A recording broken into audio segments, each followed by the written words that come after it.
अस्सलाम वालेकुम नाज़रीन, आप यूट्यूब चैनल देख रहे हैं। मैं इमरान खान हूँ। आज 5 फरवरी है और 5 फरवरी को हर साल पाकिस्तान में यौम यकजहती कश्मीर के दिन के तौर पे मनाया जाता है और इसके ऊपर स्टेटमेंट्स भी आते हैं। हर हुकूमत जो भी होती है वो इसके ऊपर बयानात देती है। मौजूदा हुकूमत भी बयानात दे रही है, आर्मी चीफ का और बाकी लोगों का स्टेटमेंट भी आ जाएगा, अपोजिशन का भी बयान आ जाएगा। लेकिन क्या वाकई पाकिस्तान कश्मीरियों की आज़ादी में बिलीव करता है या कश्मीर का पाकिस्तान ने सौदा कर दिया है? पाकिस्तान की जो भी अपोजिशन होती है वो ये कहती है कि कश्मीर का सौदा हो चुका है, और जो हुकूमत होती है वो कहते नहीं जी कश्मीरियों के साथ हमारे दिल धड़कते हैं और कश्मीर आज़ाद हो जाएगा। लेकिन ना तो अपोजिशन का ये काम है ना ही हुकूमत का ये काम है। ये फैसला पाकिस्तान की एस्टेब्लिशमेंट का है कि कश्मीर को लेकर पाकिस्तान की पॉलिसी क्या होगी। ये फैसला किसी सियासतदान ने नहीं किया और ना करना है, क्योंकि अमली तौर पर अगर हम देखें तो कश्मीर का सौदा हो चुका है। बात सख्त है, लेकिन जब सारे कहते हैं तो मैं भी कहता हूँ, और मेरे पास ये कहने के लिए इसकी वजूहात मौजूद है। यानी ये सियासतदानों का फैसला नहीं होता, सियासतदानों को सिर्फ आगाह किया जाता है। यानी जनरल बाजवा ने 2 मरतबा मेरी मौजूदगी में ये बातें की थी, और उसमें और भी बहुत सारे सहाफ़ी मौजूद थे जिनमें से बहुत सारों ने ये बातें बताई भी हैं और बहुत चीज़ें अब खुलकर सामने आ भी चुकी हैं। जनरल बाजवा ने जो बातें की उनमें वो भारत के साथ किसी भी तनाज़े में या किसी लड़ाई में जाना नहीं चाहते थे। उन्होंने उन दोनों मुलाकातों में लड़ाई से गुरेज करने और भारत के साथ अच्छे ताल्लुकात बनाने पर जोर दिया था। जनरल बाजवा ने हमें यह कहा था कि हमें कश्मीर को साइड पर रख के या कश्मीर को भूल कर, ये उनके अल्फाज थे, हमें भारत के साथ बाकी जो मामलात हैं उनमें ताल्लुकात को बेहतर करना चाहिए। मिसाल के तौर पे उन्होंने कहा था जी हमें उनके साथ तजारत करनी चाहिए, जो बाकी शोबे हैं उनमें उनके साथ आगे बढ़ना चाहिए, ट्रेड के ऊपर बात करनी चाहिए, रूट्स के ऊपर बात करनी चाहिए, बाकी और बहुत सारे इश्यूज़ हैं उन इश्यूज़ को डिस्कस करना चाहिए। सिर्फ जो है ना वो फोकस हमें इस पर नहीं करना चाहिए कि कश्मीर जो है उसको आज़ाद किया जाए, इस इशू को छोड़ दिया जाए। ये जनरल बाजवा की ख्वाहिश थी और यही ख्वाहिश जो है ये भारत की भी थी। फिर जनरल बाजवा ने यह भी कहा शाह महमूद कुरैशी साहब को और इमरान खान साहब को कि जनाब नरेंद्र मोदी को अगर ले आएंगे तो क्या आप उनका इस्तकबाल करेंगे? यानी जनरल बाजवा ये भी तय कर चुके थे अपने तौर पे कि नरेंद्र मोदी को पाकिस्तान लाएंगे। हालांकि उन्होंने पाकिस्तान के ऊपर एक बालाकोट अटैक भी किया था और भारत का जो है वो एक और अमल था जिसमें उन्होंने कश्मीरियों से उनकी खसूसी हैसियत छीन ली थी, जिसके बाद इमरान खान साहब ने भारत के ऊपर एक बाइकआउट मुहिम चलाई हुई थी। तो हुकूमत का फैसला कुछ और था, एस्टेब्लिशमेंट का कुछ और था, लेकिन हो वही रहा था जो एस्टेब्लिशमेंट चाह रही थी।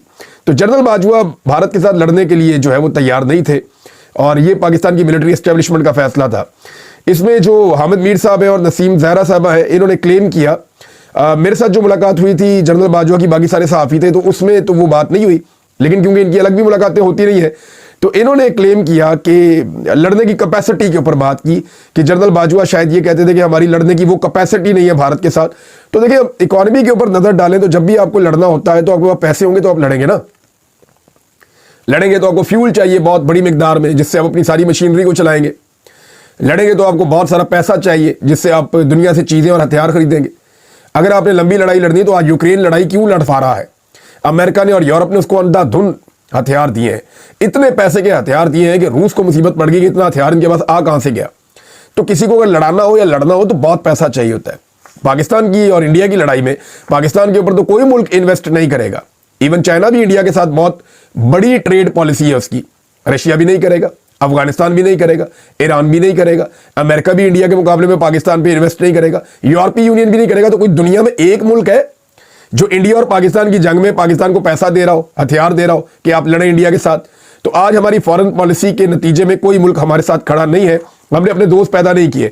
और अगर आप इंडिपेंडेंटली देखें कि भारत आज कहाँ खड़ा है, पाकिस्तान कहाँ खड़ा है, तो ये देख लें आप पाकिस्तान की मईशत कितनी कमज़ोर है।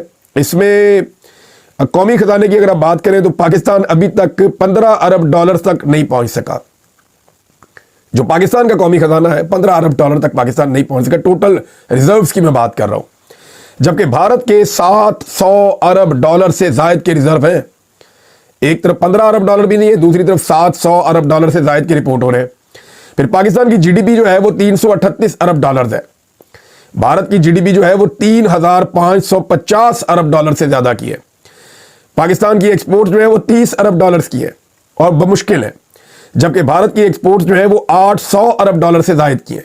ये भारत की पॉलिसीज का तसलसल है। वहाँ मार्शल नहीं लगा, उन्होंने सियासतदानों को काम करने दिया, लोगों को कारोबार करने दिया, वहाँ पे लोगों को मुकाबले के अंदर आने दिया, बहुत बड़े बड़े बिजनेसमैन वहाँ पे बने। लेकिन यहाँ पे पाकिस्तान में एस्टेब्लिशमेंट की पॉलिसी चलती रही, हम आपस में ही लड़ते रहे और उसका नतीजा ये निकला कि भारत معاشی میدان میں ہم سے بہت آگے نکل گیا, ہم بہت پیچھے رہ گئے. اب ہم لڑنے کی کیپیسٹی میں آپ کو پیسہ چاہیے ہوتا ہے نا, یا پھر آپ کو چاہیے ہوتی ہے ایسی پبلک جو پوری طاقت سے آپ کے پیچھے کھڑی ہو جائے. تو ذرا یہ بھی دیکھ لیں آپ, ایک جذبہ ہوتا ہے جو لڑاتا ہے, لوگ ساتھ کھڑے ہو جاتے ہیں اپنی فوج کے, جیسے 1965 میں ہوا.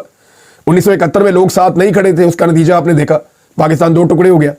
1965 میں لوگ ساتھ کھڑے تھے, اس کا نتیجہ آپ نے دیکھا کہ پاکستان جو ہے وہ کمزور ملک ہونے کے باوجود اس جنگ کے اندر بھارت کو پاکستان نے بہت ٹف ٹائم دیا.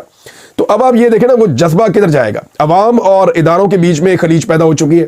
عمران خان صاحب کہہ رہے ہیں کہ فوج اور عوام میں ایک خلیج اور نفرت پیدا ہو رہی ہے, نہیں ہونا چاہیے, نقصان دہ. اور اس سے بچنے کا عمران خان صاحب نے طریقہ بھی اپنے لیٹر میں بتایا, میں آگے جا کے اس پہ بات کرتا ہوں. پھر جو پاکستان کے اندر اندرونی حالات ہیں وہ بھی اچھے نہیں ہیں, دہشت گردی لگاتار بڑھتی جا رہی ہے, اندر سے پاکستان کمزور ہو رہا ہے, اور عدم استحکام پاکستان کے اندر جو ہے. ان ساری چیزوں کو آپ اکٹھا کریں تو کیا ایک فوج, ایک اس طرح کی فوج اور اس طرح کا ملک ایک بڑے ملک اور ایک تگڑی فوج کا مقابلہ کر سکتا ہے؟ ان حالات میں تو اگر آپ زمینی حقائق کو دیکھیں تو پھر تو نہیں. اللہ رب العزت کی مدد شامل ہو تو پھر ہم بڑے سے بڑے دشمن کو شکست دے سکتے ہیں, لیکن ہمارے اپنے کرتوت اور ہمارے اپنے اعمال جس طرح کے ہیں ان کی موجودگی میں کچھ کہہ نہیں سکتا. اور کشمیر کی بات تو ہم تب کریں جب پاکستان کے اندر اس وقت صورتحال ٹھیک ہو.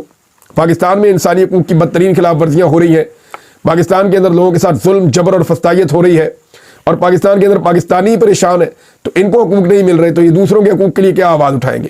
عمران خان صاحب نے آج اپنے لیٹر کے بارے میں کنفرم کیا, کل کے دن میں جو انہوں نے ایک لیٹر لکھا تھا عمران خان صاحب نے پرسوں, کل رات کو جو عمران خان صاحب کا سٹیٹمنٹ باہر آیا اس میں عمران خان صاحب نے کنفرم کیا ان کا اپنا جو ٹویٹر اکاؤنٹ ہے وہ کیا کہہ رہا ہے. ذرا پہلے وہ سن لیں, پھر میں بتاتا ہوں لیٹر نے کیا بھونچال پاکستان میں مچا دیا.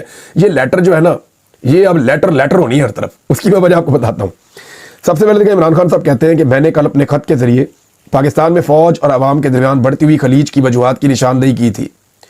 اس وقت کی اہم ترین ضرورت ہے کہ آرمی چیف کے نام لکھے گئے میرے خط کے نکات کو ذہن میں رکھ کر اداروں کی پالیسیوں پر نظر ثانی کی جائے, ورنہ یہ روز بروز بڑھتی خلیج پاکستان کے مفاد کے خلاف ہے. فوج میں اور عوام میں دوریاں ہو رہی ہیں. ایجنسیوں کا کام سیاست میں مداخلت نہیں ہے. ادارے اگر سیاسی انتقام کے بجائے اپنے فرائض کی ادائیگی پر توجہ دیں تو عوام میں ان کا وقار خود بخود بڑھے گا. کل بھی میں نے اپنے خط میں نادیدہ قوتوں کی جانب سے عدالتی احکامات کو ہوا میں اڑا کر بشرا بیگم کی مجھ سے ملاقات رکوانے سے آگاہ کیا تھا.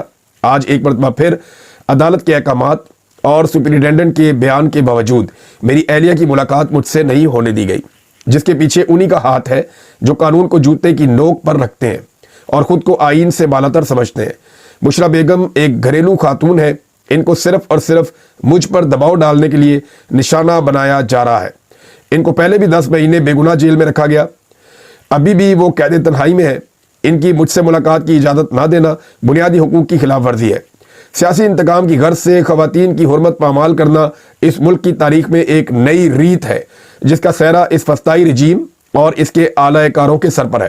خواتین کا تقدس پامال کرنا ہماری معاشرتی اور اخلاقی اقدار کے منافی ہے. ہماری خواتین کے گھر توڑے گئے, چادر اور چار دیواری کا تقدس پامال کیا گیا, ان کو گریبانوں سے پکڑ کر گھسیٹا گیا, ایک ایسے معاشرے میں جہاں خواتین پہلے ہی سیاست میں حصہ لینے سے گھبراتی ہیں. یہ سب کر کے ان کے حوصلے پست کرنا انتہائی بے شرمی کی بات ہے. یہ جناب عمران خان صاحب کا سٹیٹمنٹ ہے. اب ذرا آپ آئیں اس بات پہ کہ عمران خان صاحب نے جو آرمی چیف کو خط لکھا ہے, یہ خط لکھ کر انہوں نے سارے کے سارے نظام کو مصیبت ڈال دی ہے. یعنی اب کوئی کہتا ہے کہ جناب یہ ڈیل مانگی جا رہی ہے, حالانکہ آپ خط کو غور سے پڑھیں تو اس خط کے اندر ایک چارج شیٹ ہے. عمران خان صاحب نے پاکستان کے آرمی چیف کو کہا کہ جناب آپ کی جو ملٹری اسٹیبلشمنٹ کی پالیسی ہے وہ جانبدارانہ ہے, آپ سیاست کے اندر مداخلت کر رہے ہیں جس کی وجہ سے پاکستان کو یہ اور یہ نقصان ہو رہا ہے. اب اس میں عمران خان صاحب کہاں ڈیل مانگ رہے ہیں. ساتھ میں عمران خان صاحب نے آخر میں انہیں اس معاملے کا سلوشن بتایا کہ آپ اپنے آئینی کردار کے اندر چلے جائیں. اس صورت میں پاکستان کے عوام اور آپ کے بیچ میں جو دوریاں پیدا ہو گئی ہیں وہ دور ہو جائیں گی اور اس سے پاکستان کا بھلا بھی ہوگا اور بہتری بھی ہو جائے گی. پھر کوئی یہ کہتا ہے کہ فوج کو متنازع بنانے کی کوشش کی جا رہی ہے. میرے خیال میں فوج متنازع تب بنتی ہے جب وہ متنازع کام کرے گی. کوئی بھی فوج تب تک کسی تنازع میں نہیں جاتی جب تک کہ وہ اپنی پروفیشنل ڈیوٹی کر رہی ہوتی ہے. کبھی بھی ان کے اوپر کوئی انگلی نہیں اٹھاتا. لیکن جب کوئی اپنی پروفیشنل ڈیوٹی سے ہٹ کے کوئی اور کام کرتا ہے تو پھر وہ تنازع بن جاتا ہے. ڈکٹیٹرز کے ادوار کے اندر فوج بہت متنازع بنی. جب فوج نے سیاست میں مداخلت کی تب فوج متنازع بنی. اور ابھی جو انٹیلیجنس ایجنسیاں کر رہی ہے, میں آپ کے سامنے بیٹھا ہوں, مجھے ISI نے اٹھایا تھا, میرے لیے وہ متنازع ہے. ISI کی کیا, یعنی ان کو کیوں اختیار کیا ان کا کہ مجھے وہ اٹھائیں اور غائب کر دیں. میں کوئی ملک دشمن ہوں یا میں نے کوئی پاکستان کے ایٹمی راز چرا لیے ہیں या मैंने कोई दहशत गर्दी की है, या मैं किसी दहशत गर्द को सपोर्ट कर रहा हूं, या कोई ऐसा मैंने काम किया गलत इस मुल्क के मफाद के खिलाफ, तो ये तो मैं तो सिर्फ पॉलिसी पे तनकीद कर रहा था कि जनाब जो हमारी मिलिट्री एस्टेब्लिशमेंट की पॉलिसी है वो गलत है और ये गलत काम ना किए जाए। मैं जबरी तौर पे जो लोग लापता किए जा रहे थे इस मामले के खिलाफ आवाज उठा रहा था, जिन लोगों को नंगा करके मारा जा रहा था हुकूमत खानों पे इसके खिलाफ आवाज उठा रहा था, बंद कमरों के अंदर अवाम का मैंडेट चोरी किया गया उसके खिलाफ आवाज उठा रहा था।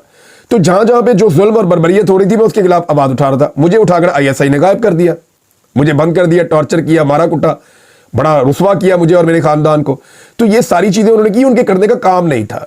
तो मैं क्योंकि इसका खुद विक्टिम हूं तो मैं ये क्लेम कर सकता हूं कि वो अपना काम नहीं कर रहे, वो काम कर रहे हैं जो उनका नहीं है, वो ये काम कर नहीं सकते, आईन उनको इस काम की इजाजत नहीं देता।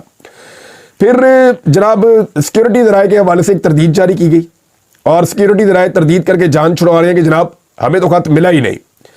तो अब मैं एक चीज आपको बताता हूं कि एक ओपन लेटर है। एक तो ये लोग जो है जो ये खबरें दे रहे हैं ना सिक्योरिटी ज़राए से ले लेके, ये फोन करते हैं अपने अपने वाकफ ऑफिसर को, उसे कहते हैं सर की बढ़िया। अब वो बेचारे आगे से कहते हैं यार हमें नहीं मिला कोई खत, यार हमें इसमें तवज्जो भी नहीं देनी। वो अपनी जान छुड़ाते हैं, वो खत से भी जान छुड़ा रहे हैं और जो टाउट्स उनसे राब्ते कर रहे हैं उनसे भी जान छुड़ा रहे हैं। तो टाउट्स जो है ना वो खबरें लिख लिख के दे रहे हैं कि जनाब उनको मिला ही नहीं, उनकी तवज्जो ही नहीं है, वो देखने नहीं चाहते, उनको मौसूल ही नहीं हुआ। तो ये ऐसा नहीं है कि इमरान खान ने किसी डाकिए के हाथ में खत दिया था कि जाके याद दे नाल ना आसिम मुनीर साहब दे हाथ पड़ा के आई। ये ऐसे वाला खत नहीं है कि जाकर उसने आसिम मुनीर साहब के हाथ में पकड़ा के तो रिसीविंग लेके वापस इमरान खान साहब को जमा करवानी है, ये वो वाला खत नहीं है। इट्स एन ओपन लेटर, ये खुला खत है जो पूरी कौम ने पढ़ लिया है। और अगर जिसके नाम पे ये लिखा है उसने नहीं पढ़ा और बाकी पूरी कौम ने पढ़ लिया है तो भाई ये तो बहुत ही अजीब बात है। और ये तो कैपेसिटी के ऊपर आप यानी ये तो सलाहियत के ऊपर आप सवाल उठा सकते हैं कि एक साबिक वज़ीर आज़म एक मौजूदा आर्मी चीफ को एक ओपन लेटर लिखता है, पूरा पाकिस्तान पढ़ लेता है, पाकिस्तान से बाहर चला जाता है, अंग्रेजी में उसका ट्रांसलेशन भी आ गया है, पूरी दुनिया उसको पढ़ रही है, रिपोर्ट कर रही है, लेकिन वो इदारा जिसके सरबराह को लिखा गया वो कह रहे जी हमारे पास पहुंचा ही नहीं, हमने पढ़ा ही नहीं। किस दुनिया में रहते हैं? ये नहीं हो सकता। ये खत पहुंचा भी है, पढ़ा भी गया है। कुछ सहाफ़ी जो है वो इसको कुछ रंग दे रहे हैं, कोई किसको कुछ रंग दे रहे हैं। अच्छा, कुछ लोग जो एस्टेब्लिशमेंट की गलत पॉलिसी को बदल रहे और फौज को सियासत से पाक करने की बजाय उनका एजेंडा कुछ और था, ऐसे भी लोग हैं ना। यानी इमरान खान का एजेंडा क्या है फौज को लेकर? इमरान खान ने हमेशा कहा कि मेरी फौज है, मेरा मुल्क है, वो ऑनरशिप लेते हैं फौज की। इमरान खान ये कहते हैं फौज कमजोर होती है जब वो दीगर मामलात के अंदर आती है, उसको नहीं आना चाहिए। जब एक पॉलिटिकल पार्टी को सपोर्ट करेंगे तो दूसरी पॉलिटिकल पार्टी के वर्कर नाराज हो जाएंगे, जब कुछ लोगों के साथ जुल्म करेंगे तो वो लोग नाराज हो जाएंगे। लिहाजा इमरान खान साहब कहते हैं कि आप अपने रोल के अंदर रहें। हालांकि माजी में इमरान खान साहब ने बाद औक़ात इनके रोल को जस्टिफाई किया, सारे सियासतदानों ने किया, लेकिन अपनी गलतियों से इंसान सीखता है ना। नवाज शरीफ ने अपनी गलतियों से कभी नहीं सीखा, जरदारी साहब ने अपनी गलतियों से कभी नहीं सीखा, बाकी पॉलिटिकल पार्टीज ने बहुत सारी उन्होंने कभी नहीं सीखा अपनी गलतियों से, MKM ने भी नहीं सीखा। इमरान खान वो आदमी है जो अब तक साबित कर रहे हैं कि अगर उनसे गलती हुई है तो उन्होंने उससे सीखा है और अब वो चाहते हैं कि ये गलती दोबारा कोई ना करे और पाकिस्तान के अंदर मिलिट्री एस्टेब्लिशमेंट का सियासत के अंदर से रोल खत्म किया जाए। इमरान खान साहब एस्टेब्लिशमेंट का सियासत में से किरदार खत्म करना चाहते हैं, यही पाकिस्तान को करना चाहिए। लेकिन ये जो इस वक्त एक तनाज़ा बना हुआ है, इसको इस्तेमाल करते हुए कुछ ऐसे लोग हैं जो पाकिस्तान की फौज को और पाकिस्तान की आवाम को आमने सामने लाकर लड़ाना चाहते हैं। अगर मैं आपको याद दिलाऊं तो 2023 के इमरान खान साहब के बयानात याद करें आप, 2022 और 2023 के। क्या वो ये नहीं कहते थे पाकिस्तान की सबसे बड़ी जमात को पाकिस्तान की फौज से लड़ाने की साजिश हो रही है, पाकिस्तान की सबसे बड़ी जमात को पाकिस्तान की फौज से लड़ाने की साजिश हो रही है? 3 दफा बोलूंगा, पाकिस्तान की सबसे बड़ी जमात को पाकिस्तान की फौज से लड़ाने की साजिश हो रही है। ये जुमला इमरान खान साहब बोलते थे, बार बार बोलते थे, बार बार रिपोर्ट होता था। वो ये क्यों कहते थे? क्या आज ये साजिश नहीं हो रही? बहुत सारे लोग जो है इमरान खान साहब के खत को लेकर उनकी हवाइयां उड़ी हुई है, वो बहुत ज्यादा परेशान है और उन्होंने कुछ और सोचा हुआ था। वो शदीद इस्तराब में है कि ये खान साहब ने क्या कर दिया। तो भाई इमरान खान यही है, यही इमरान खान है। 1.5 साल में बहुत सारे लोगों ने अवाम को गुमराह किया है। यानी बीच में तकरीबन कोई 8-10 माह मैं गायब रहा हूं और बहुत सारे हमारे लोग हैं वो बेचारे बात कर नहीं पा रहे थे, तो नए बहुत सारे जो हैं वो बंदे आ गए और ये एजेंडा के तहत आ गए। सहाफत से इनका ताल्लुक कोई नहीं था, सहाफी ये कभी एक दिन की इन्होंने रिपोर्टिंग नहीं की हुई, फील्ड का इनको पता नहीं है, काम करने का इनको आइडिया नहीं है, झूठो झूठ चुताली इन्होंने इमरान खान के जिम्मे वो खबरें दे दी जो कभी उसने कही भी नहीं। इमरान खान को जो लोग जानते हैं उन्हें पता है कि इमरान खान वो आखिरी आदमी होगा जो पाकिस्तान को तोड़ने की बात करेगा, जो पाकिस्तान के इदारों और पाकिस्तान की आवाम को लड़ा के खून खराबे की बात करेगा। इमरान खान तो 25 मई को पाकिस्तानियों को लेकर वापस चला गया था 2022 में, सिर्फ खून खराबे के डर से। मैं उस कंटेनर में मौजूद था, मैंने खान साहब से सवाल किया था, मैंने कहा खान साहब ये सारे लोग आपके पीछे यहां तक पहुंचे हैं बड़ी मार खा के, अब अगर आप डी चौक से वापस जा रहे हैं तो इन लोगों की नाराजगी हो जाएगी। खान साहब ने कहा लोग नाराज होते हैं, कोई बात नहीं, मैं लोगों की जानों से नहीं खेल सकता, यहां खून हो जाएगा, ये लफ्ज था उनका, खून खराबा नहीं कहा, यहां खून हो जाएगा इमरान, और मैं नहीं चाहता कि लोगों का खून बहे या दूसरी तरफ मेरे किसी सिक्योरिटी ऑफिसर का खून बहे, वहां पे नौजवान भी मेरे हैं। तो ये इमरान खान साहब के अल्फाज थे। इमरान खान साहब वहां से वापस गए थे। इमरान खान वो आखिरी आदमी होगा जो इदारों को या फौज को अवाम के साथ लड़वाना चाहेगा। हाँ, लेकिन यहां बेशुमार ऐसे बंदे जो इमरान खान का नाम लेते हैं, बहुत सारे ऐसे लोग हैं जो इमरान खान का नाम लेकर इंस्टिगेट करते हैं अवाम को, और उन्होंने पूरी पूरी ट्रांसमिशनें की हैं, इंदा कार साड़ दो, उधर चले जाओ, इधर चले जाओ। मैं अली जई साहब को सुन रहा था, उन्होंने बड़ी चीजें निकाल के सुनाई है, मैं हैरान हो रहा था। बहरहाल ये लोग बेचारे कोशिश कर रहे हैं कि फौज में अवाम में लड़ाई हो जाए, लेकिन इमरान खान साहब वही है जो जेल में गया था। जेल इमरान खान साहब को तोड़ नहीं सकती, उसको बदल नहीं सकती, वो लीडर है, वो लीडर की तरह सोचता है। देखें, वो इस मुल्क को ओन करता है, इस मुल्क का मालिक है। इस मुल्क के अंदर क्या क्या है? फौज है, पुलिस है, ब्यूरोक्रेसी है, पार्लियामेंट है, अदलिया है, मीडिया है, और बहुत सारे इदारे हैं। तो ये सारा कुछ जो है वो उसकी ओनरशिप लेता है ना। वो ये कहता है मेरा घर है, मेरा मुल्क, तो मैं इसकी एक एक चीज की हिफाजत करूंगा। तो क्या वो अपने घर की चीजें तोड़ना शुरू कर देगा? वो ऐसा नहीं करेगा, वो बचाने की कोशिश करेगा। और ये लेटर जो है वो बचाने की ही एक कोशिश है। जो लोग समझते हैं ना सियासत को, या जिनको आइडिया है, वो इसको एक क्लासिक चीज समझ रहे हैं इमरान खान साहब के लेटर को। वो इसको तो निसाब का हिस्सा बनाना चाहिए। और आने वाले दिनों में आप देखेंगे कि इस लेटर के ऊपर बड़ी डिस्कशन हुआ करेगी, और ये तारीख का एक हिस्सा बनेगा लेटर। आज जो लोग इसको नहीं पढ़ना चाह रहे वो इससे भाग रहे हैं। मैं मिलिट्री एस्टेब्लिशमेंट की बात कर रहा हूं। इमरान खान साहब ने बिल्ली के गले में घंटी बांध दी। आप एक तरह से इसकी मिसाल ये ले लें, इमरान खान साहब ने एग्जैक्ट निशानदेही कर दी, पिन पॉइंट कर दिया। जो बातें बहुत सारे लोग नहीं कर पाते थे, उन्होंने साफ बात कर दी। ये खत हिकमत वाला है, दलेरी वाला है, हौसले वाला है, और ये सोल्यूशन दे रहा है। और अगर ये अभी भी नहीं जागते तो इसका मतलब ये चीजों को जानबूझ के उस तरफ ले जाएंगे जहां से वापसी जो है वो मुमकिन नहीं रहती, खुदा न खास्ता। अब जनाब आ जाए, अपोजिशन जमातों ने एक मुतालबा किया है, बल्कि 4 उनके मुतालबात सामने आए हैं। जो ग्रैंड अपोजिशन बैठी, उन्होंने आपस में बातचीत की, और उसके बाद उन्होंने एक एलामिया जारी किया, और वो जो अनाउंसमेंट है वो शाहिद खाकान अब्बासी जो साबिक वज़ीर आज़म है उन्होंने की। तो 4 मुतालबात हैं। इसमें फजलुर रहमान साहब भी हैं, खाकान अब्बासी साहब भी हैं, PTI भी है, इसके अंदर अचकज़ई साहब भी हैं। अब आहिस्ता आहिस्ता बाकी भी सब लोग शामिल हो जाएंगे, जमात इस्लामी वगैरह सारी जमातें आएंगी इसमें। तो अपोजिशन की तमाम जमातों के मुश्तरका मुतालबात क्या हैं? नंबर 1, नए इंतखाबात का फिल फौर ऐलान किया जाए और शहबाज शरीफ इस्तीफा दे, पहला मुतालबा। दूसरा, तमाम सियासी कैदियों को फौरी रिहा किया जाए, ये तमाम मतलब तमाम, सबको रिहा किया जाए। नंबर 3 मुतालबा, पीका एक्ट फौरन वापस लिया जाए। चौथा मुतालबा, चीफ इलेक्शन कमिश्नर फौरी तौर पर ओहदा छोड़ दे और नया चीफ इलेक्शन कमिश्नर आए, इसने इलेक्शन का बेड़ा गर्क कर दिया। सबने इस बात पे कंसेंसस किया कि 2024 का जो इलेक्शन है 8 फरवरी का, वो इंतहाई मुतनाज़ इलेक्शन है, ये हुकूमत भी जाली है, लिहाजा नया इलेक्शन करवाया जाए। इस हुकूमत ने जो 2 नंबरियां की हैं, चाहे पीका ऑर्डिनेंस में की है, चाहे ये जो है सियासी कैदियों को रखा हुआ है, 26वीं आईनी तरमीम है, ये चीज़ें अब वापस होनी होगी। इनके ऊपर बातचीत शुरू हो चुकी है। नाज़रीन, शहबाज शरीफ साहब ने एक और अजीबोगरीब बात दोबारा से कर दी है। आप उनकी तरजीहात देखें। एक तो वो पहले पंजाब के अंदर तनख्वाहें बढ़ाई हैं, और वहाँ पे 1000% तनख्वाहें बढ़ाई हैं पंजाब के अंदर अरकान असम्बली की, मरियम नवाज ने। और फिर वफाक के अंदर इन्होंने तनख्वाहें बढ़ाई हैं, 300% तनख्वाहें बढ़ाई हैं अपने अरकान असम्बली की। और अब जो है वफाक के अंदर वुज़रा की तनख्वाहें बढ़ाने की भी प्लानिंग कर ली गई है। जो वफाकी वुज़रा है उनकी तनख्वाहें बढ़ाई जाएंगी, और किस तरह बढ़ाई जाएंगी ये भी आपको आने वाले दिनों में पता चलेगा। और साथ ही साथ एक चीज़ और है कि इनकी तरजीहात का आप अंदाज़ा करें। एक तरफ ये अवाम के ऊपर कोई पैसा खर्च करने को तैयार नहीं है, लेकिन अपने ऊपर पैसे पे पैसा खर्च कर रहे हैं।